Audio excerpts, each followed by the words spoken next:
दोस्तों, बाथरूम में अक्सर साबुन के ऐसे छोटे छोटे पीसेस बच ही जाते हैं। महंगाई के जमाने में इन्हें फेंकने का मन नहीं करता। ऐसे में मजबूरीवश हम इन टुकड़ों को नए साबुन पर चिपका देते हैं, लेकिन नए साबुन पर जूने साबुन का टुकड़ा हमें इरिटेट करता है। तो ऐसे में क्या करें?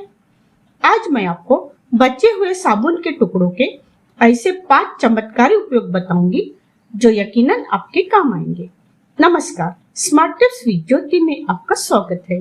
तो आइए शुरू करते हैं।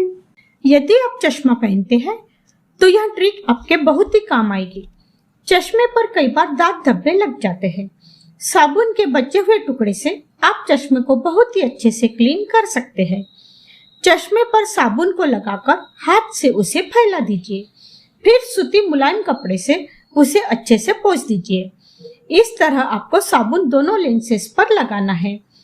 यह ट्रिक आपको सर्दियों में जब हमारे चश्मे पर फॉग आ जाती है तब भी बहुत काम आएगी। साबुन से चश्मा साफ होने से ये आपके एंटी फ्लॉग ग्लासेस तैयार हो जाएंगे। आप बाथरूम में लगे मिरर के ऊपर भी यह ट्रिक यूज कर सकते हैं। साबुन लगाकर उसे अच्छे से क्लीन कर दे।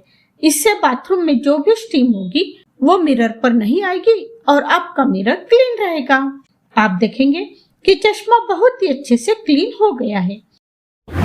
इस तरह के चौक सिलाई में यूज होते हैं। जब भी हमें कपड़ों पर मार्किंग करनी होती है तो हम इस टाइप के चौक का इस्तेमाल करते हैं, लेकिन कभी कभी हमारे पास इस तरह का चौक नहीं होता। तो ऐसे में सिलाई करते वक्त मार्किंग कैसे करें? तो आप लीजिए बचे हुए साबुन का टुकड़ा। साबुन के छोटे से टुकड़े से आप किसी भी कपड़े पर मार्किंग कर सकते हैं। अदरक कद्दूकस करने वाली कद्दूकस से साबुन के टुकड़ों को कद्दूकस कर लीजिए। एक बाउल में कद्दूकस किया हुआ साबुन लेकर उसमें पानी डालें। पानी इतना डालें कि इस तरह का पतला पेस्ट बन जाए। फिर इसे ढककर रात भर रहने दें। यदि आप इसे रात भर नहीं रखना चाहते हैं तो इसमें गुनगुना पानी डालें। गुनगुना पानी डालने से 1-8 घंटे बाद ही ये अच्छे से सेट हो जाएगा। मैंने इसे रात भर ऐसे ही रहने दिया था। एक बाउल पर छलनी रखकर इस पेस्ट को छान लें। छलनी के ऊपर जो साबुन का झाग बचा है उसे भी न फेंके। इस झाग का उपयोग आप जब कपड़े धोने के लिए कपड़ों को भिजाते हैं उस पानी में डाल दें। ये एक गाढ़ा पेस्ट बनकर तैयार हो गया है। इसमें हम मिलाएंगे 1 टेबलस्पून ग्लिसरीन, जिससे हमारा हैंड वॉश सॉफ्ट बने और हमारे हाथ भी अच्छे रहे। ग्लिसरीन किसी भी केमिस्ट शॉप पर मिल जाती है। यदि आपके पास ग्लिसरीन नहीं है तो आप इसे स्किप भी कर सकते हैं। 1 टेबलस्पून डेटॉल डालें। डेटॉल जर्म्स को मारता है तो ये जरूर डालें। अच्छे से मिक्स कर लीजिए।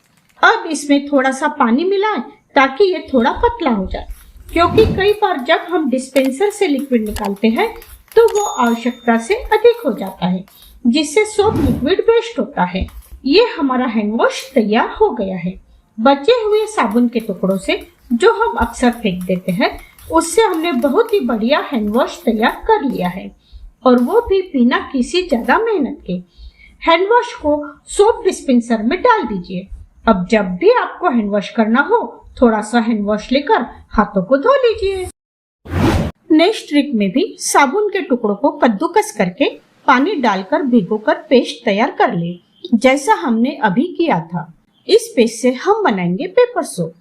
पेपर सोप बनाने के लिए कोई भी प्लेन पेपर ले, मतलब उस पर कुछ भी लिखा हुआ न हो, क्योंकि कभी कभी जब हम हैंड वॉश करते हैं तो इंक का कलर हाथों पर लग सकता है। साबुन का पेस्ट लेकर चाकू या इस तरह की कोई अन्य चीज लेकर इस पेस्ट को पेपर पर पतला पतला लगा दीजिए।